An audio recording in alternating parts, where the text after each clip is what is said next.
Hello everyone and welcome to another episode of Ask Dr. Bob. Tremendous questions once again. It's been a very good year for questions. Dr. Bob, I have vitiligo. What can cause it? I want you to know this has been a big year for me because I learned through organics urine testing that L-tyrosine, which is used to make neurotransmitters in the body, also is used to make skin pigment. So I know when somebody is stressed and they don't have enough L-tyrosine, yes, in fact, they could have vitiligo, and I almost always see vitiligo in individuals who are stressed because you went into great detail about your TPO, which is thyroid. So tyrosine is important for optimal thyroid function. You may consider having a urine organics profile. It could help get to the cause of your problem. Dr. Bob, you're saying to me that want to take chlorophyll. Chlorophyll is an excellent source of magnesium. So taking chlorophyll is not a bad idea. Eating green food, anything green has magnesium in it, has chlorophyll in it. I would eat kale on a regular basis. Dr. Bob, I want to build my bones up. The best way to build your bones up is you want to minimize stress. I know that's kind of hard to say for some of you. You want to exercise, minimize sugar. Because when you're under stress, it increases your cortisol. When you have high cortisol, it's going to cannibalize bones. Exercising is important. An acid calcium like calcium lactate or calcium citrate is a really good idea also.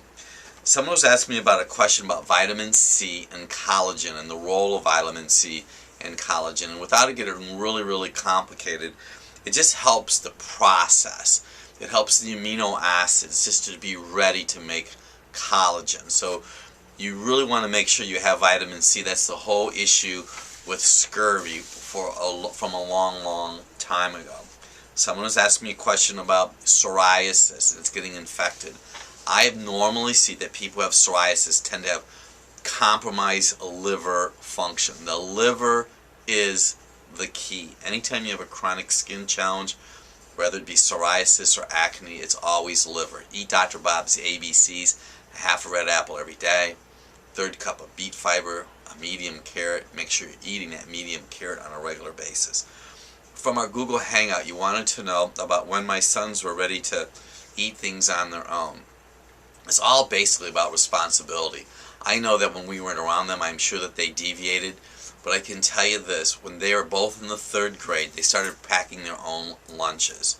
And you could tell by how a child is chronically sick or not.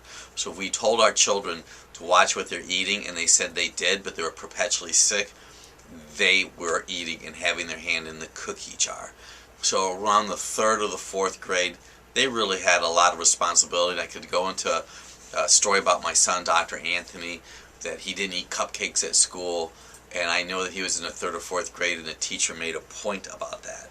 Dr. Bob, progesterone creams, can they bring on psoriasis? My comment to this particular question is the source of that progesterone cream. Is it compromising liver function? Psoriasis, as I mentioned 2 questions ago, is almost always a liver challenge. Dr. Bob, I have a herniated disc at the 4th and 5th vertebra. What is your advice? Well, it just depends. Is it the 4th or 5th in the cervical or 4th and the 5th in the lumbar? Don't want to eat sugar. You want to lose weight. I mean, it's a pretty vague question. You would definitely want to have some films taken of your spine. In our practice, we take video x-ray. Wherever you're at, anywhere in the world. This was from Terry. You may consider to come to see us. Somebody else wanted to know about toenail fungus. Well, we use a product called ADP, which is emulsified oregano. There's a great book called The Yeast Connection that I encourage you to get.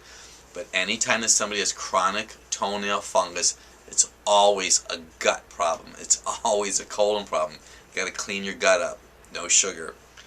You want to gain some weight that you lost. I mean, what a challenge to have. People would love to have that kind of problem right now. I'd eat avocados and almonds. That's just what I would do. They're a good, healthy source of fat. They're going to give you some calories, but they're going to give you those good, healthy calories. Avocado and almonds. So those for you wanting to lose weight, guess what I'd stay away from? For sure, I'd stay away from the almonds. How much apple cider vinegar can one take? Can you put it in hot tea and you're using it for acid reflux? Well, when we use apple cider vinegar, which is organic, it's not the distilled, usually an ounce, and we use it on salad dressing. I would not put it in the water. The water is going to dilute it. Tremendous questions. You're going to want to watch this over and over again. Thank you once again for supporting this year. We look forward to even more Ask Dr. Bob questions in the coming years. Thank you so much.